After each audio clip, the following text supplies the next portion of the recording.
ദൈവത്തിന്റെ കൽപ്പനയോടുള്ള അനുസരണക്കേട് എല്ലായ്പ്പോഴും അനന്തരഫലങ്ങൾ നിറഞ്ഞതാണ്. കൂടാതെ വീഴ്ച സംഭവിച്ച മനുഷ്യരാശിയുടെ ഏറ്റവും വലിയ പ്രവണതകളിലൊന്ന് ഉത്തരവാദിത്തം ഏറ്റെടുക്കുന്നതിന് പകരം മറ്റുള്ളവരെ കുറ്റപ്പെടുത്തുക എന്നതാണ്. ഏദൻ തോട്ടത്തിലെ ആദ്യ പാപത്തിൽ ഇത് പ്രകടമായിരുന്നു. അവിടെ ആദാമും ഹവ്വയും ദൈവത്തോട് അനുസരണക്കേട് കാണിക്കുകയും പിന്നീട് അനുദപിക്കുന്നതിന് പകരം മറ്റുള്ളവരെ കുറ്റപ്പെടുത്തുകയും ചെയ്തു. ദൈവം ആദാമിന് ലളിതവും നേരിട്ടുള്ളതുമായ ഒരു കൽപ്പന നൽകി. തോട്ടത്തിലെ എല്ലാ വൃക്ഷങ്ങളുടെയും ഫലം നിങ്ങൾക്ക് സ്വതന്ത്രമായി തിന്നാം, നന്മ തിന്മകളെക്കുറിച്ചുള്ള അറിവിന്റെ വൃക്ഷം ഒഴികെ.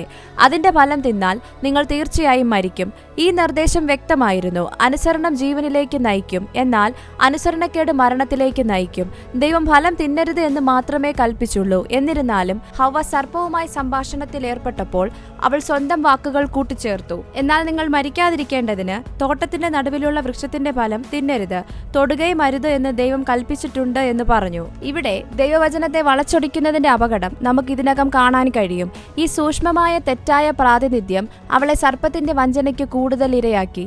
ദൈവം അവരെ നേരിട്ടപ്പോൾ ഉത്തരവാദിത്തം ഏറ്റെടുക്കുന്നതിന് പകരം ആദാം ഹവ്വയെ കുറ്റപ്പെടുത്തി, ഹവ്വ സർപ്പത്തെ കുറ്റപ്പെടുത്തി. അവരിൽ ആരും കർത്താവേ, ഞാൻ നിന്നോട് പാപം ചെയ്തു എന്ന് പറഞ്ഞില്ല. അവരുടെ ഉടനടി പ്രതികരണം ഉത്തരവാദിത്തം മാറ്റുക എന്നതായിരുന്നു. ദൈവവചനത്തോടുള്ള അനുസരണം നിർണായകമാണ്. ദൈവം കൽപ്പിച്ച കാര്യങ്ങൾ വളച്ചൊടിക്കുകയോ കൂട്ടിച്ചേർക്കുകയോ ചെയ്യാതിരിക്കാൻ നാം ശ്രദ്ധിക്കണം. നമ്മുടെ പാപങ്ങളുടെ ഉത്തരവാദിത്തം മറ്റുള്ളവരെ കുറ്റപ്പെടുത്തുന്നതിന് പകരം നാം ഏറ്റുപറയുകയും അനുദപിക്കുകയും വേണം. ദൈവം മുമ്പാകെ ഉത്തരവാദിത്തം ഏറ്റെടുക്കുന്നതിന് പകരം മറ്റുള്ളവരെ കുറ്റപ്പെടുത്തുന്ന ഒരു മേഖല നിങ്ങളുടെ ജീവിതത്തിലുണ്ടോ? ഇന്ന് തന്നെ കുറ്റങ്ങൾ ഏറ്റുപറഞ്ഞ് അവന്റെ കരുണ തേടാൻ സമയമെടുക്കുക.